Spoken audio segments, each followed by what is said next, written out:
Mohandas Gandhi, the original proponent of the fabric, once said, Khadi is not fashion, it is a value.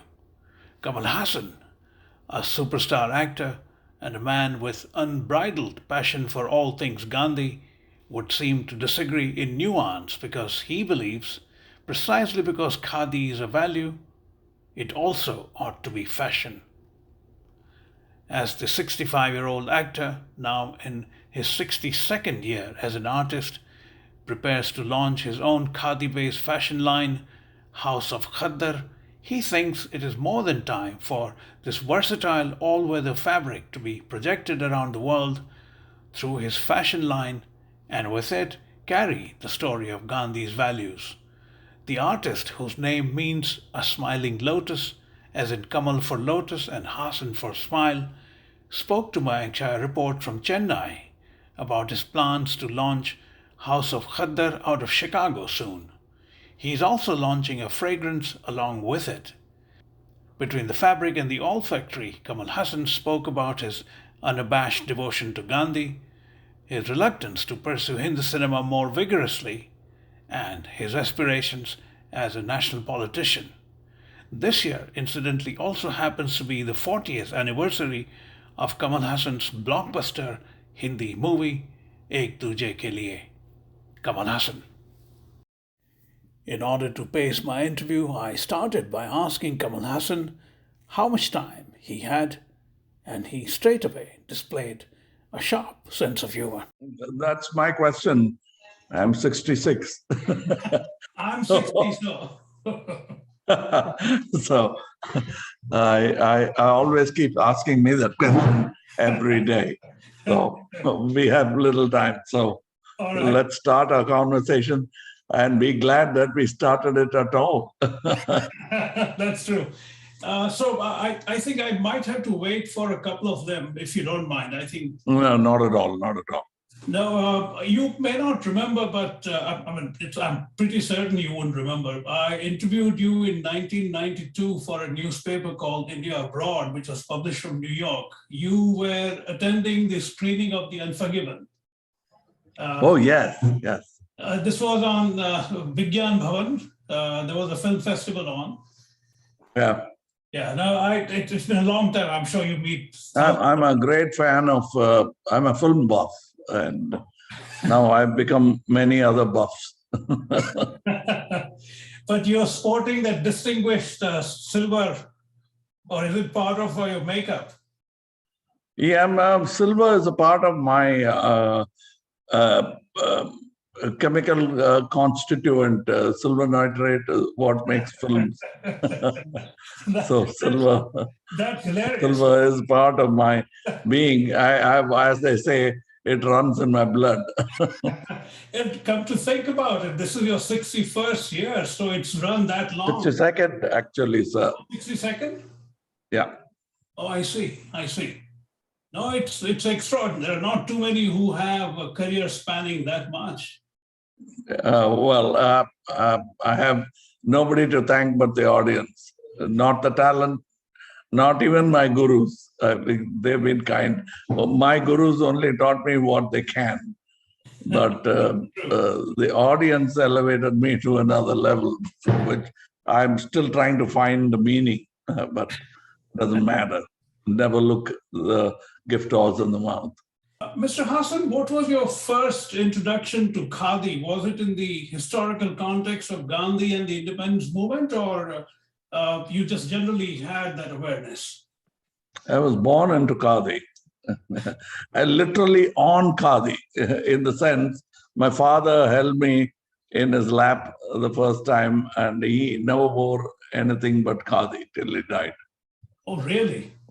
Yeah, he was a great Gandhi admirer and open-minded man, and I was a late child. And I was a surprise to myself and him.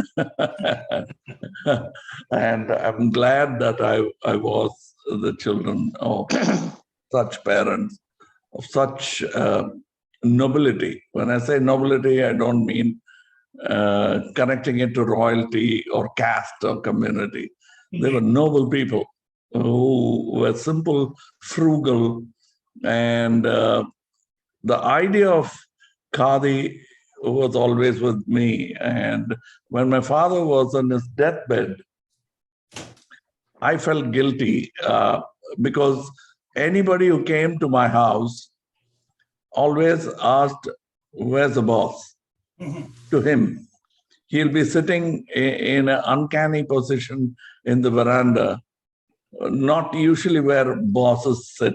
He'll be sitting on the steps, reading a newspaper with the dhoti, that very typical of congressmen of that time. So they always were looking for the boss, who should be better looking than him. I see. And he never took umbrage, and he always said, "Which boss? My first son, second son, or the third son?" It happened to him even after the third son was born, and I became a film star. And people always thought he was a caretaker of the house, but he didn't care. It's so strange. He slept outside the house. He never slept inside air-conditioned or other rooms. He preferred to sleep outside. We had to cajole him as he grew older to sleep inside the house. That's the kind of father I had. So you can understand my commitment to Gandhi, Khadi, and nonviolence. Indeed, indeed. It's not often understood by the new generation of Indians how intrinsic a fabric, namely Khadi, was to the country's freedom struggle. Is it also your intention through this launch to bring about the... Yeah, my intention is to say that we made history. Now we'll do business. That's what Britain was doing with our calico, our cotton, right, or Egyptian cotton. Cotton has a great history of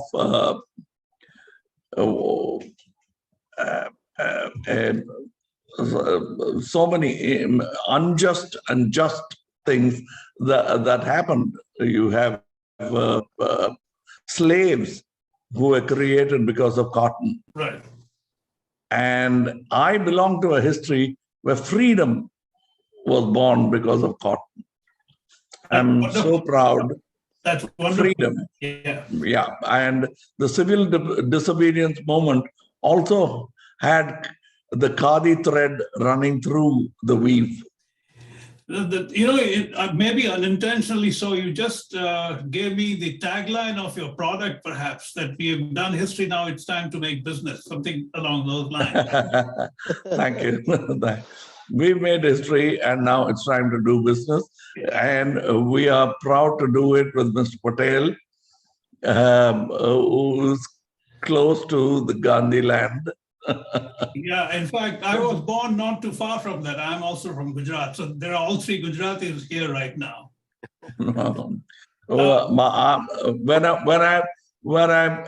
See, we are Samdis now.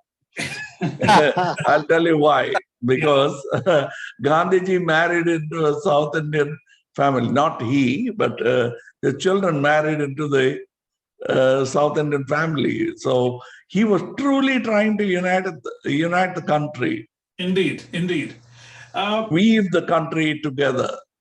He's the biggest weaver that I have known in my life. How lovely. In fact, you will not run out of these interesting metaphors when you talk about weaving and Gandhi and Khadi and the country, right? Yeah, all my metaphors I learned from Mr. Gandhi and my father. This aspect of yours, at least for me personally, I have not known to this extent that you are so deeply immersed into it. And I went to school in Ahmedabad where Khadi was the mandatory uniform. And I've grown up like you thinking that there is no greater fabric. That brings me to...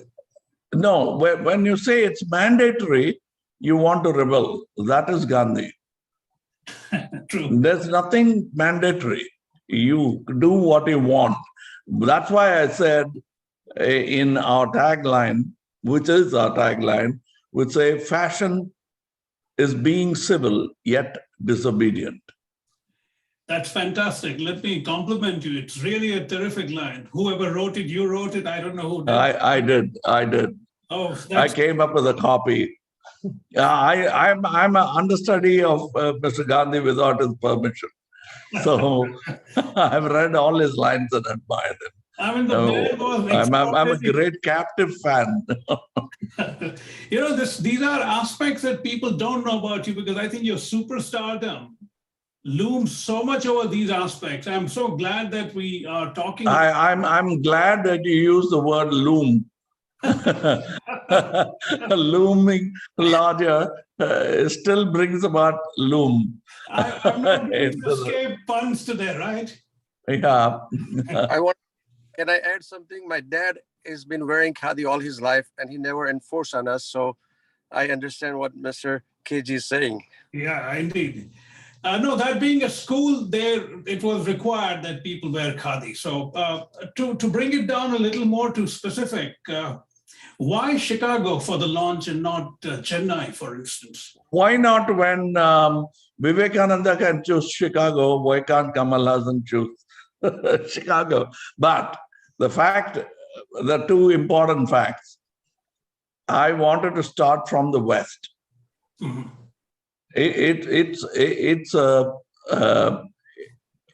I look at it as an Indian revolution starting, mercantile revolution, right, starting from the West. And we are not in the fighting mode. We are nonviolent. Mercantile business means cooperation. Right. And Gandhi ji is about 200 years ahead of his time. Absolutely. Absolutely. And he can teach a few lessons to Wall Street and Arabia, which wants to now mingle with the world. And he already extended the hand with the Khilafat movement. Right.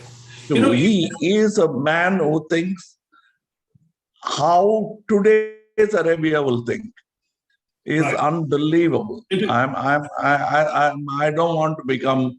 I don't want to turn this into a Gandhi Mela.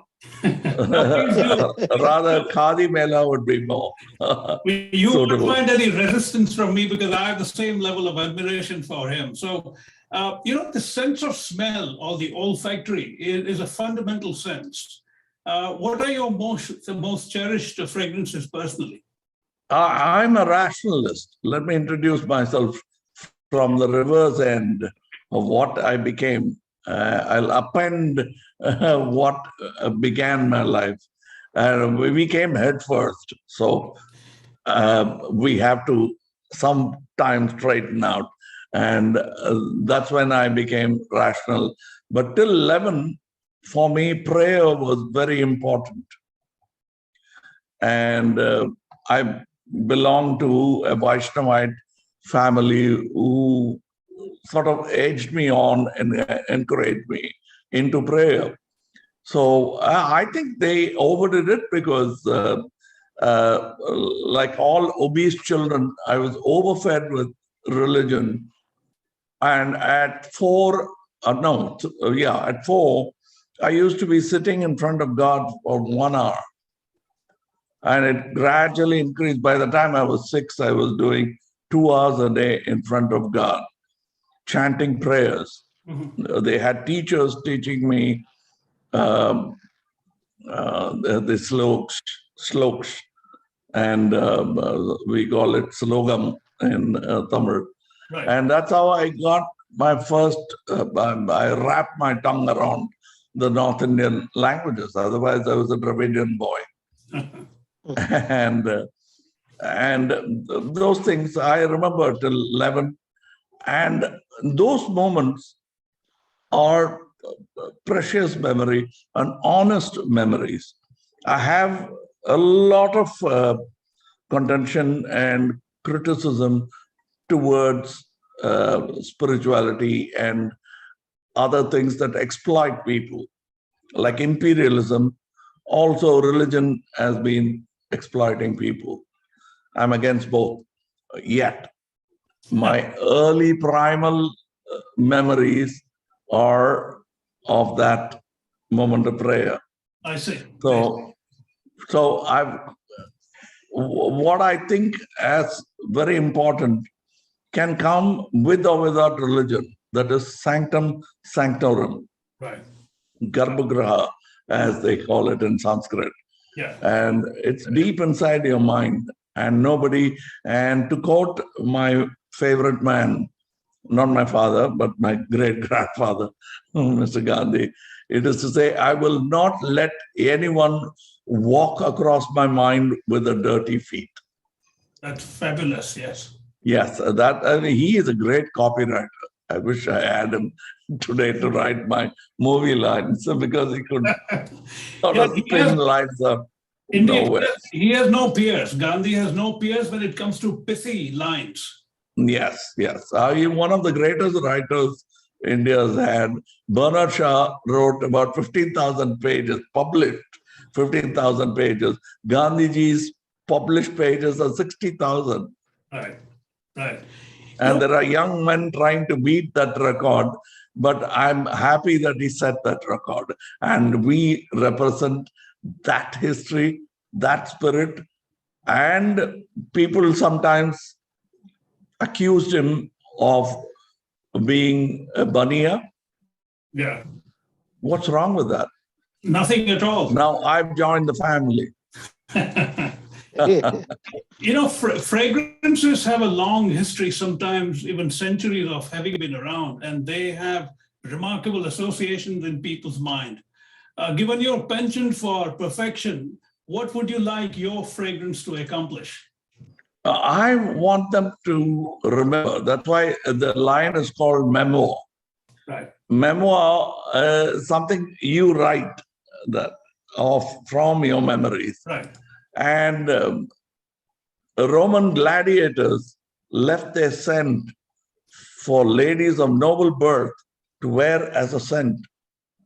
They left their sweat and they mixed it into that. Men who, especially defeated gladiators, sort of gave off pheromones, which was about life-giving, and they added it to the concoction. The history of perfumery and olfactory senses goes way back to when we were bipeds and also not bipeds yet.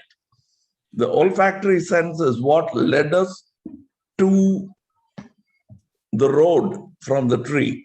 Mm-hmm. And then from war to agriculture. Right. We didn't like the smell of blood. So much blood and decay around us. We stopped being cannibals. Right. So we still have all those layers in us. So nostalgia tells us our history and makes us proud, sometimes makes us sad.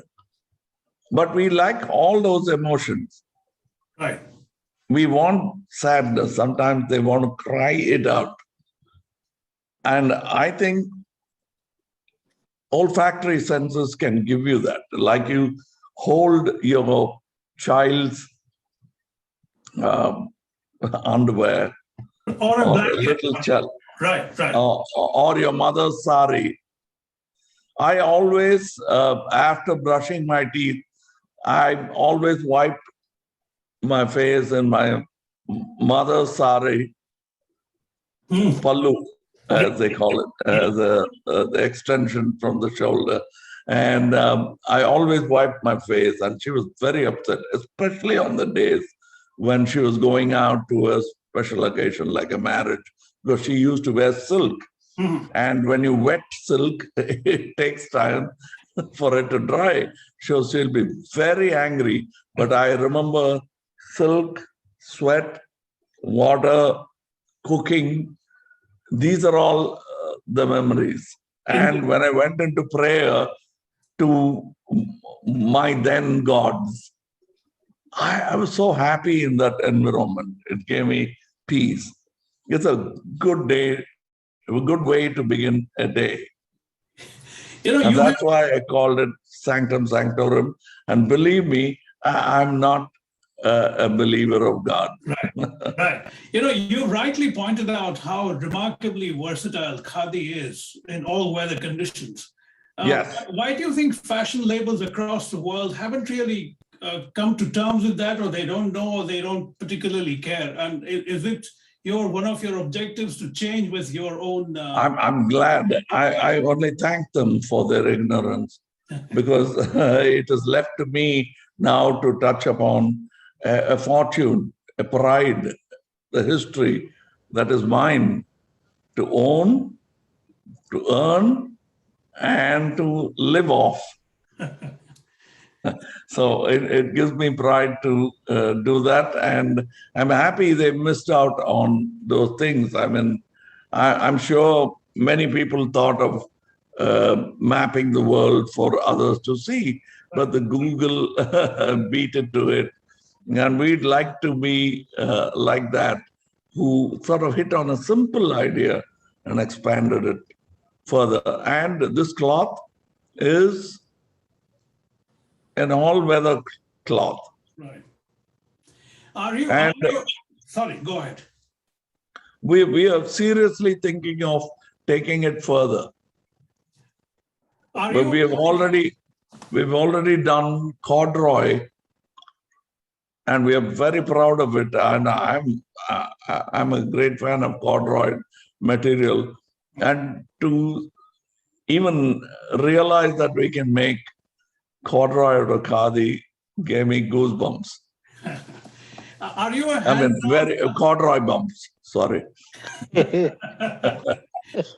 Are you a hands-on entrepreneur in the sense, do you get deeply involved with both the fragrances and the fashion, the design part of it? See, good businessmen are visionaries. Good visionaries may not be good businessmen. Right. So great vision may not make great business, but a synergy of it could. Right. And I'm proud, happy to have found Mr. Nick Patel, because he adds that kind of power to that vision. Right. I have a colleague, journalistic colleague, Hemant Brahmbhatt, who might have a question. And after that, I have just 3-4, if you don't mind. Yeah, hi, Mr. Haasan, how are you? I'm fine, thank you. Oh, okay. So, why choose only khadi business, like a perfume and khadi? So why don't you more in the movie business? I beg your pardon? Why don't you get into more movie business? Like nowadays, there is so many OTT business and other businesses. Why you choose other khadi and perfume business? Well, that's a question they would have asked Mr. Mohandas Gandhi also. When your father sent you to inner temple to study, to become a barrister, what are you doing with this nonsense with fighting for Africans? What is your reason to start this Congress, be part of this Congress party and make a difference? Why freedom movement? You're born into a mercantile family and you were educated to be a lawyer. You never used any of those things. Why would you want to go into this? That is individual will and liberty. Right. And I'm using it. Oh, okay. Looking at just a couple of your career-related questions I'm very curious about. Like we discussed, it's your 62nd year. You began in 1960, around little before 1960, as a child. Is there a muscle memory that gets built into you as an actor, having done it for so long? And does it restrict you or does it help you? Muscle memory is great meat for mimics. They'll chew you up. If you are going to live on muscle memory, mimics will chew you up because they'll know every muscle movement and they'll mimic it. It is memory that's good for actors, and genuine, honest memory, which they are kind to replicate. Brando is Brando not because he's a brand, because he's an honest man who came out with his ideas. And then there's a time when people don't want to look at it anymore. But the ideas he put forward still lives on. And that is the brand. Right. And that's a brand I used, and I'm now creating my own brand. You know, the purpose of my asking you that question was because whether or not one likes it, body does what the body does, right? So how have you so successfully managed to fight that aspect of your careers? And Which one? The muscle memory part. There are things which No. Muscle memory is involuntary, and it will happen whether you like it or not. Right. Taking control as an actor is another neurotic business, as Brando calls it. Indeed. Yeah. Once again, looking at your very long and distinguished career, from acting to directing, from writing to composing, and from producing to even makeup, was the progression from the one to the other organic or calibrated? I would say that it's a travel, it's a journey. So let's settle for organic, because I wouldn't like to put any other new word to it, because organic seems suitable for now. But in my travel, I didn't want to touch these milestones. They just passed me by. Okay. I was surprised when they did pass me by, because I was traveling at great speed thanks to applause and my gurus and teachers. I was pushed head first at vision, which was also mine, but also theirs.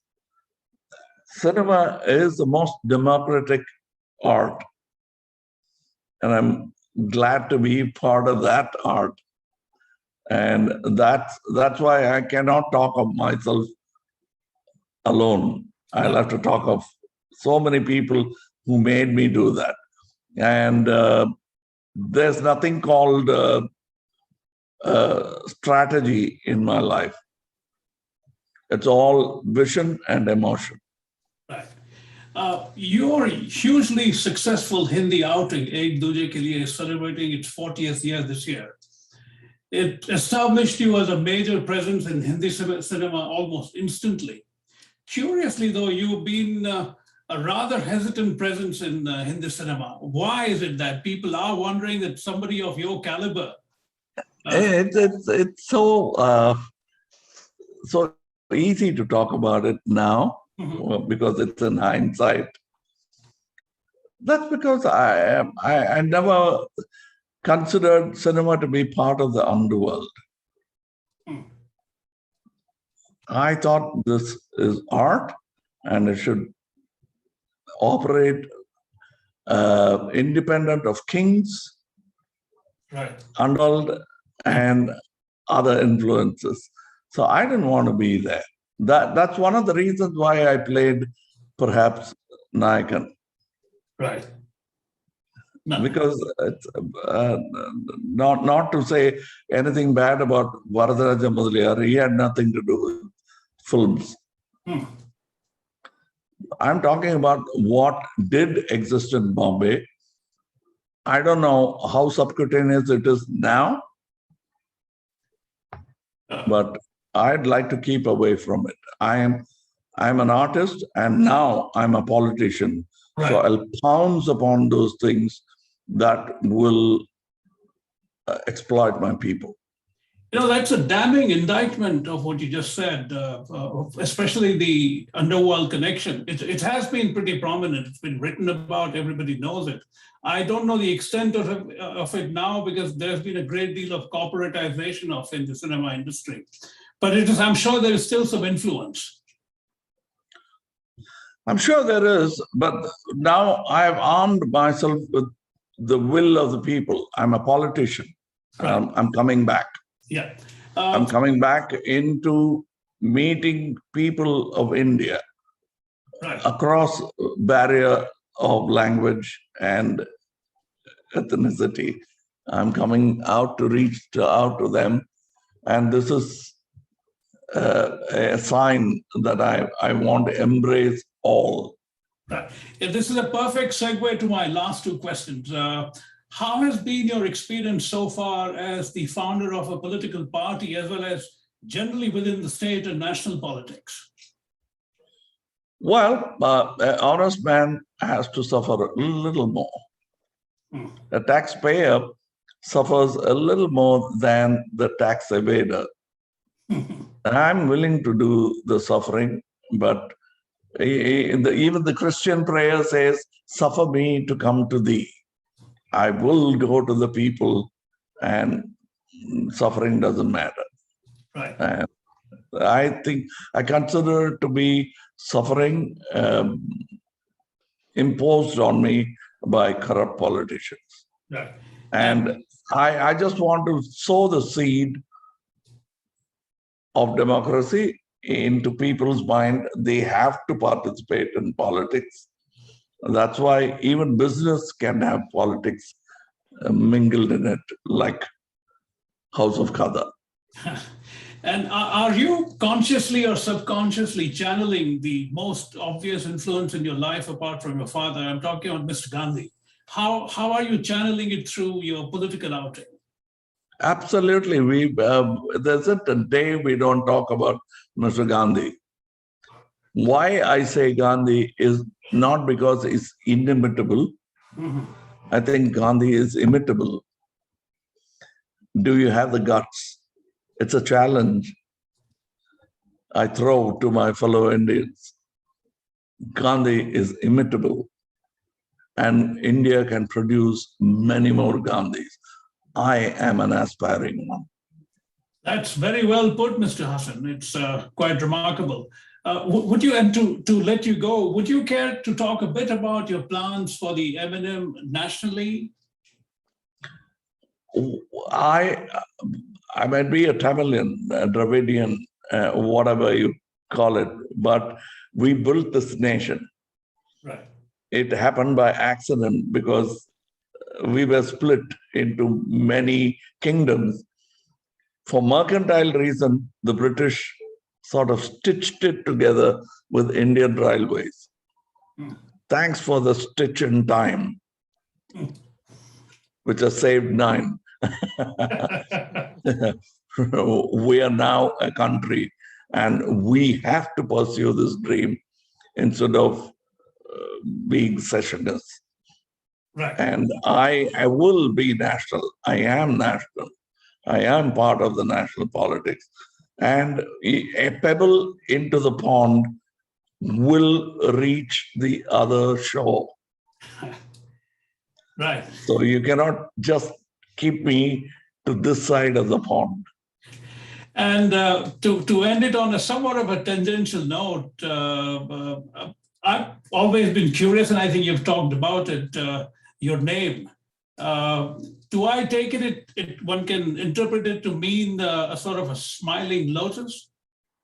Yes.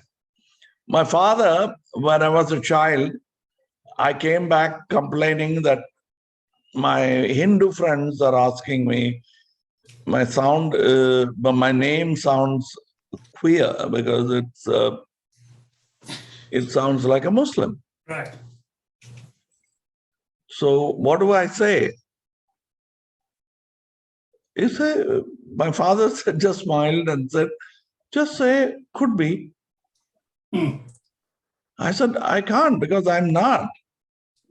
So you say that I named you. So what if they mistake me to be a Muslim? So that's fine. That's the family that I was born into. That's why I'm a proud Indian. And that's what I'd like my grandchildren to be. Proud of being an Indian. Doesn't matter. Caste and community and the Chaturvarna doesn't matter. That's the dream of Gandhi. That's the dream of Tilak Saab, Ambedkar Saab, and now me. Whether I am of the same ilk or not doesn't matter. But I come down that line. On that grand note, Mr. Haasan, I want to thank you so much for your time. It's been riveting for me. Hopefully, when you're in Chicago next, it would be an absolute pleasure to meet you, and we'll do a rather broader, more substantive conversation. Absolutely. With you. Absolutely. Yeah. It's been a pleasure, and thank you so much for your time. Thank you. Thank you. And thank you. And Mr. Patel and Hemant, I want to thank you very much. Thank you. Thanks. Thank Bye-bye. you.